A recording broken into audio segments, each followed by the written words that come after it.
Bueno, ¿qué tal? ¿Cómo estáis? Vamos a por la decimoséptima, sí, decimoséptima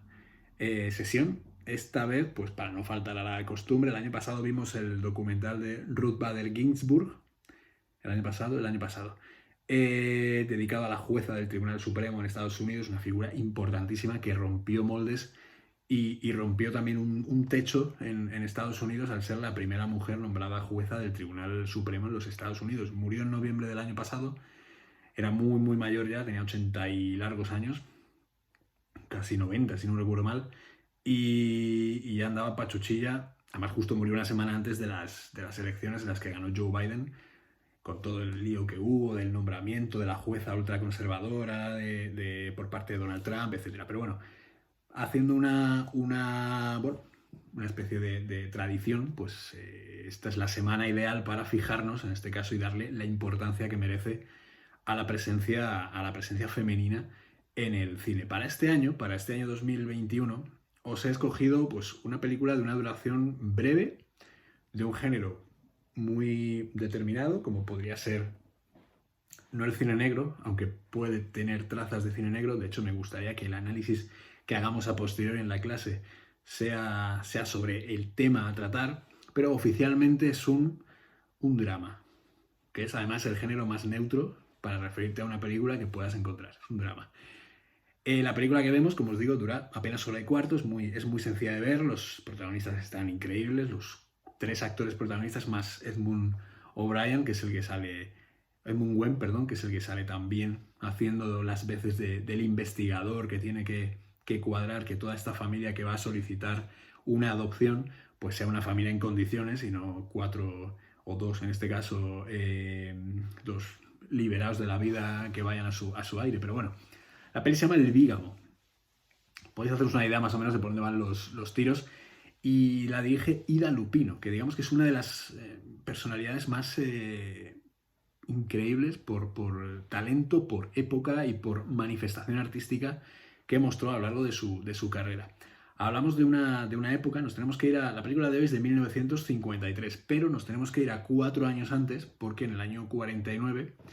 digamos que ella, que ya pues, está contratada por Warner Bros., tiene su contrato con su exclusividad, tal, decide romper unilateralmente este contrato y decide ir a buscar otro tipo de cuestiones que tienen que ver con el talento que ella guardaba y atesoraba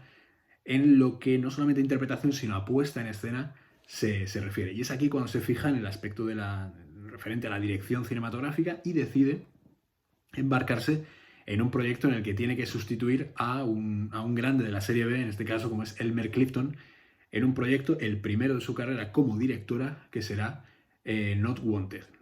Aida Lupino la habéis visto, la conocéis seguramente, pues, tengáis una referencia de ella visual, pero para situaros,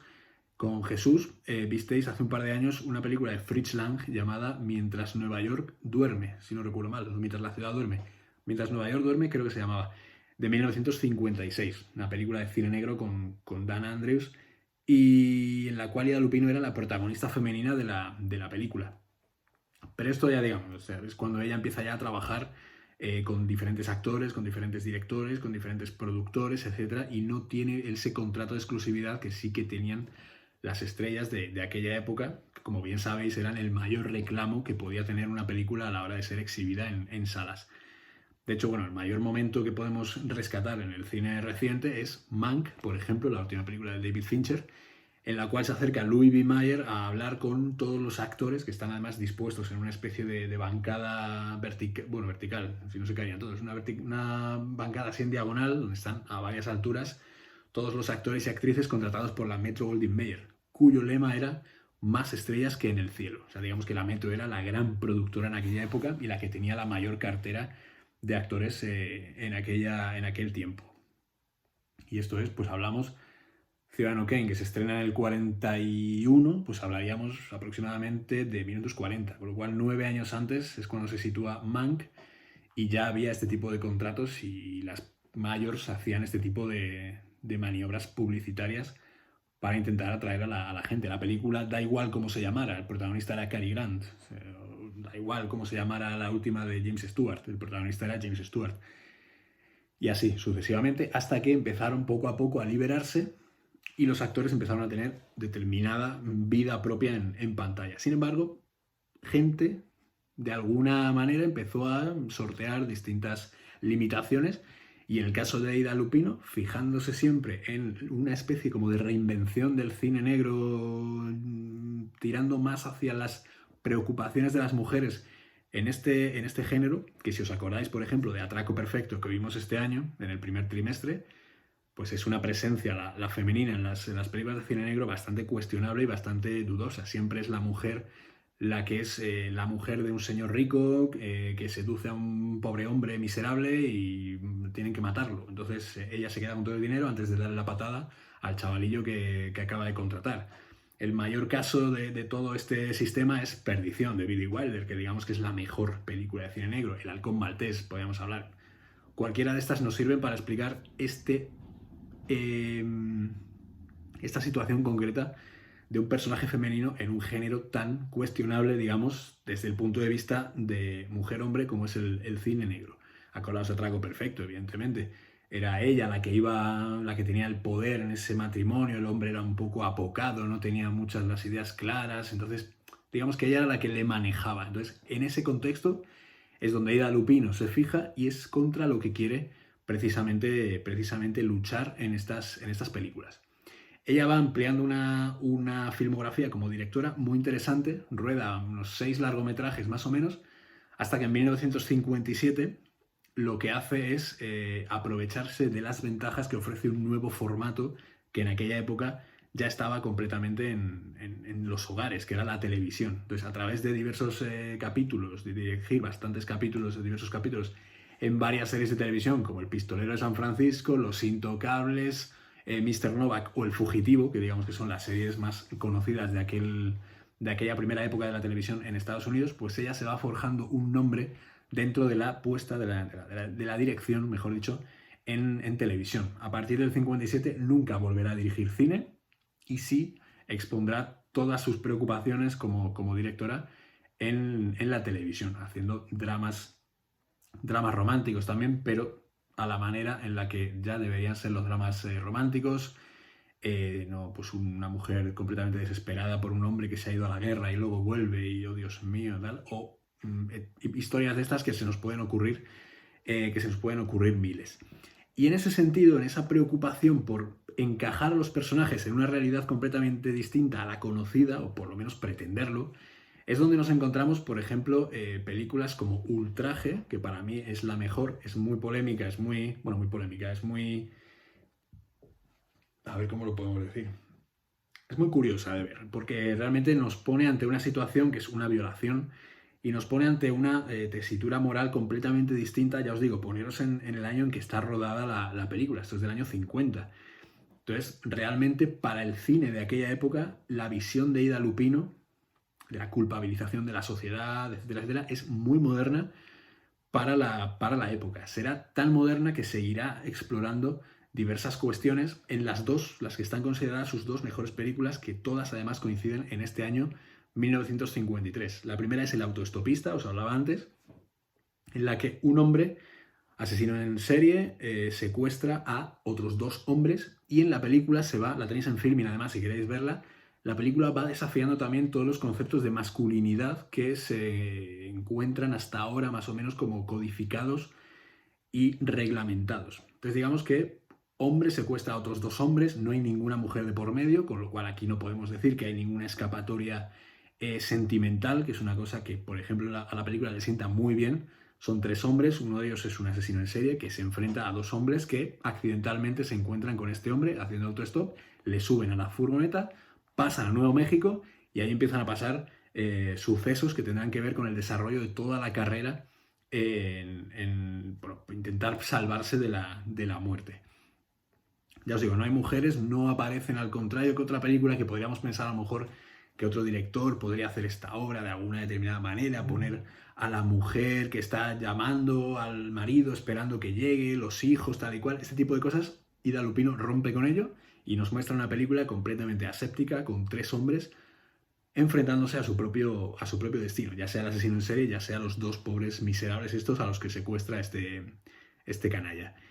Y la siguiente película, que es la que nos toca ver hoy, Una peli que a mí me fascina por muchas razones y una de ellas es precisamente por la propia puesta en escena que tiene la película. Y es que el Bígamo, además,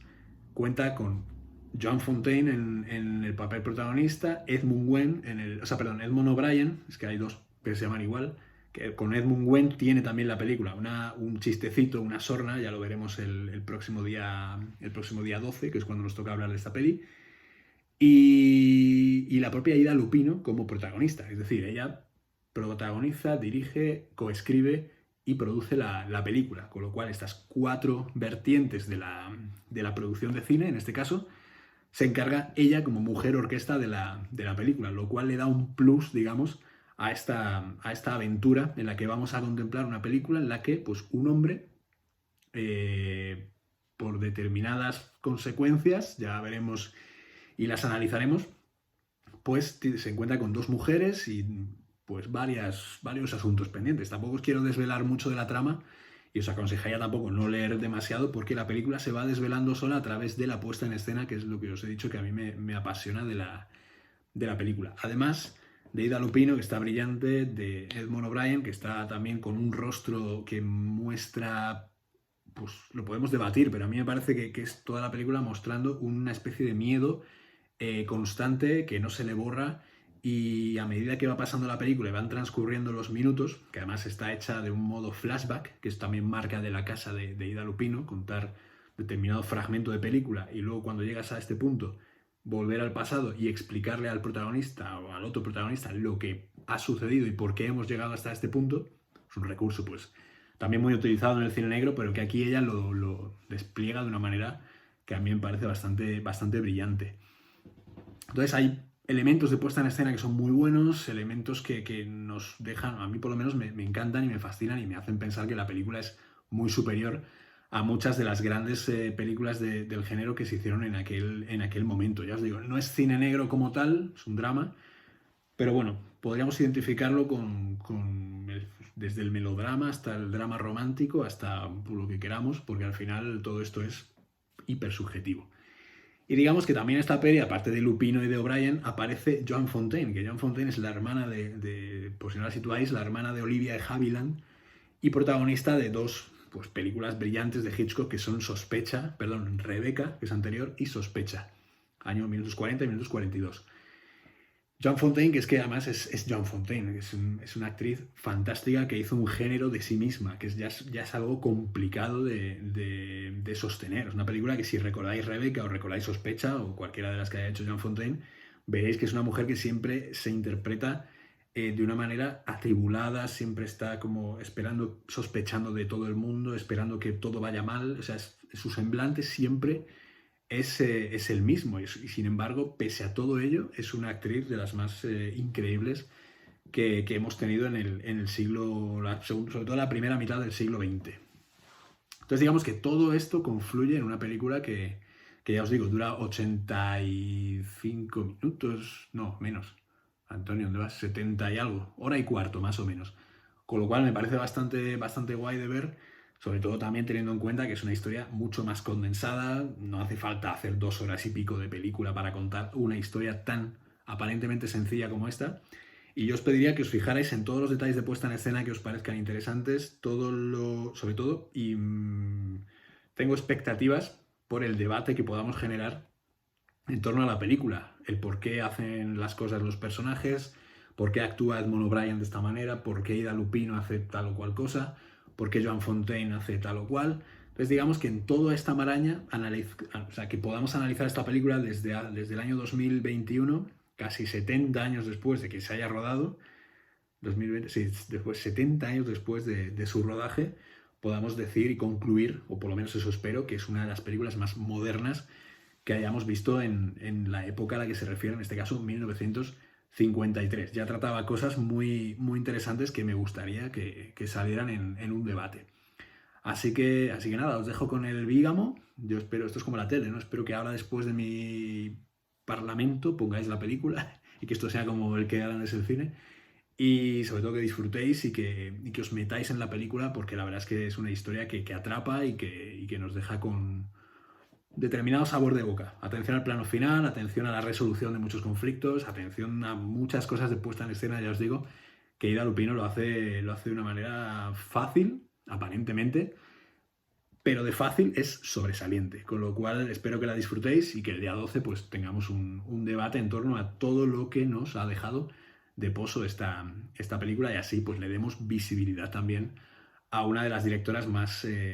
destacadas o destacables de una época muy concreta en algo tan machirulado como es el Hollywood de los años 50. Así que nada, que la disfrutéis y nos vemos el viernes día 12. Un abrazo, un beso para todos. Cuidad mucho.